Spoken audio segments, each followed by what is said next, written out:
Aujourd'hui, on va regarder un morceau d'Axel Bauer qui s'appelle Alligator. On va travailler sur la version du live à Ferber. Attention, pas la version album, mais bien la version live. La particularité de ce morceau, c'est qu'en fait, il est en 7/4. Donc, pour rappel, 7/4, ce que ça veut dire, le chiffre d'en bas signifie la valeur de la note, donc là, ça va être des noirs. Et 7, ça veut dire le nombre de notes qu'il y a, donc 7 noirs. Donc ce que je vous propose déjà, c'est d'essayer de trouver les premiers temps de chaque mesure. Et une fois trouvé le premier temps, de compter la mesure à 7 temps. Donc on va le faire ensemble.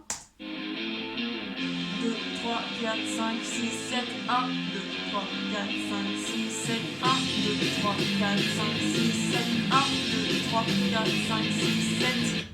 Donc voilà, ça c'est quelque chose que vous pouvez faire vous pour bien intégrer ces mesures. Donc dans tout le morceau, il y a une clave qui ressort, et particulièrement sur l'introduction, puisqu'elle est marquée par tous les instruments. Cette clave, elle fait ça.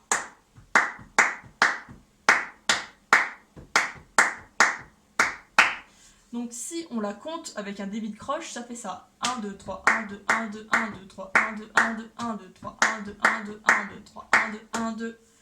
Et si on la fait avec le morceau,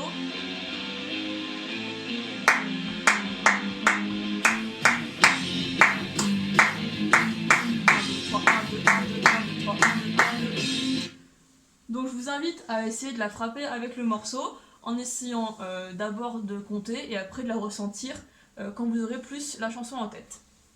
Après pour la jouer, c'est simple. La clave elle va être marquée par la caisse claire et le charlet ouvert. Et entre chaque coup de caisse claire, on va combler avec des coups de grosse caisse, donc toujours en débit de croche. Ça fait 1, 2, 3, 1, 2, 3.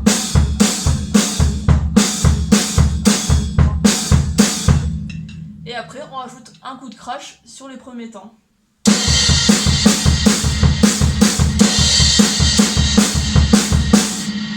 Voilà, vous pouvez évidemment commencer à le bosser lentement et accélérer au fur et à mesure. Donc pour le couplet, la clave est toujours présente, mais elle est uniquement jouée par la basse. À la batterie, on va avoir des croches au charlet fermées, et la clave va être répartie entre la grosse caisse et la caisse claire. Comme vous pouvez le voir sur la partition, il y a des moments où il va y avoir deux coups de grosse caisse rapprochés en croche. Pour l'instant, pour cet exercice, on va jouer que les deuxièmes coups de grosse caisse à chaque fois. Comment la clave est répartie sur le couplet? D'abord, ça va être un coup de grosse caisse, un coup de caisse claire, encore un coup de caisse claire, un coup de grosse caisse, encore un coup de grosse caisse, et un coup de caisse claire. Donc, si on essaie de la jouer en faisant des croches au charlet, ça va faire 1, 2, 3, 1, 2, 1, 2, 1, 2, 3, 1, 2, 1, 2, 1, 2, 3, 1, 2, 1, 2, 1, 2, 3, 1, 2, 1, 2. Donc voilà, ça c'est le premier exercice. Donc je vous conseille de travailler ça plutôt avec un casque ou avec un bon matériel audio pour pouvoir bien entendre la basse et pouvoir bien se caler dessus. Donc après ce qu'il faut faire, c'est juste rajouter les coups de grosse caisse qu'on a enlevés, donc à savoir celui qui est sur le 4e temps et celui qui est sur le et du 5. Et donc ça donne ça.